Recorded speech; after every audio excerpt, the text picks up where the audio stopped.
জুলাই আন্দোলনে রাজধানীর চাংখারপুলে ৬ জনকে হত্যা মামলায় কনস্টেবল সুজন সহ ৪ জনকে আন্তর্জাতিক অপরাধ ট্রাইব্যুনালে হাজির করা হয়েছে। সেখানকার অবস্থা জানাতে সরাসরি যোগ দিচ্ছেন সহকর্মী সাবরিনা মজুমদার। সাবরিনা, অভিযোগ গঠনের বিষয়ে আজ আদেশ হতে পারে কিনা জানাবেন।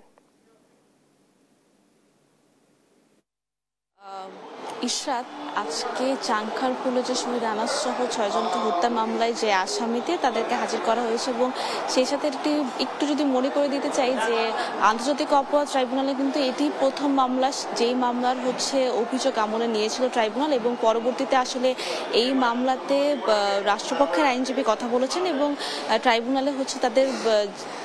তাদের যে পেশ করার সেটি পেশ করেছেন এবং পরবর্তীতে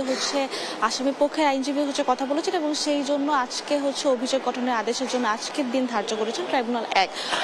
এবং ইতোমধ্যে আমরা প্রসিকিউশনের সাথে কথা বলেছি, তারা যেটি বলেছেন যে আজকেই যেহেতু অভিযোগ গঠনের আদেশের তারিখ ছিল, দিনক্ষণ থাকলে সেটি আজকে অভিযোগ গঠনের আদেশ দিয়ে দেবেন ট্রাইব্যুনাল এবং সেই সাথে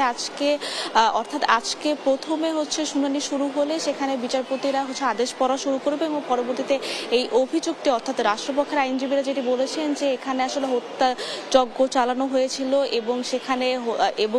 হত্যাযজ্ঞ চালানো হয়েছে এবং চাংখারপুলে শুধু এই পুরো একটি জুলাই আগস্ট যে যে জায়গাগুলোতে আসলে হত্যাকাণ্ড হয়েছিল সেখানে কিন্তু একটি রেড জোন চাংখারপুল এবং আসামি পক্ষের আইনজীবীরা নিজেদের আসামিদের খালাস করার জন্য ট্রাইব্যুনালে তাদের নিজেদের যুক্তিতর্ক উপস্থাপন করেছেন। তারা বলেছেন যে আসলে এটি তারা উপর মহল থেকে আসলে নির্দেশের কারণে তারা এটি ঘটিয়েছে এবং এই যুক্তিতর্ক শোনার পর আসলে ট্রাইব্যুনাল আজকের দিন ধার্য করেন এবং সেই সাথে আরেকটি যেটি বিষয় জানিয়ে দিতে চাই, আজকে কিন্তু শুধুমাত্র এই মামলাটি নয়, এই মামলার অভিযোগ গঠন হবে কিনা সেটির আদেশ দিবেন এবং সেই সাথে আরেকটি যেটি মামলা সেটি রামপুরা কার্নিশে ঝুলন্ত যে লাশ উদ্ধার হয়েছিল সেই মামলায় কিন্তু আজকে কয়েকদিন আগে গণমাধ্যমে খবর এসেছিল যে এটির তদন্ত কাজ প্রায় শেষ, অর্থাৎ তদন্ত প্রতিবেদন দাখিল হতে পারে, তদন্ত সংস্থা যদি প্রসিকিউশনকে দিয়ে দেয় তারা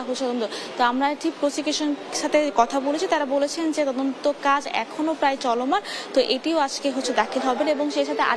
আরো দুটো মামলা যেটি আছে সেটি জঙ্গি নাটক সাজিয়ে যে হত্যা মামলা এবং সেই সাথে সাভারের ইয়াবিন হত্যাকাণ্ড, সেখানে আজকে শুনানিতে প্রসিকিউশন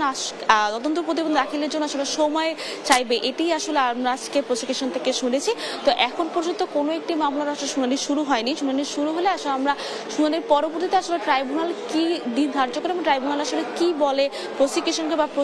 ট্রাইব্যুনালকে কি বলে সেটি আসলে আমরা চিফ প্রসিকিউটরের মাধ্যমে আসলে আমরা আপনাকে জানিয়ে দিতে পারবো, অর্থাৎ আমি আপনার মাধ্যমে আসলে দর্শকদের জানিয়ে দিতে পারবো। তো এখন পর্যন্ত যেহেতু শুনানি শুরু হয়নি, তো এই ছিল এই ট্রাইব্যুনালের যে 4টি মামলা, সেই মামলাটি নিয়ে আসলে সর্বশেষ খবর। ইশরাত।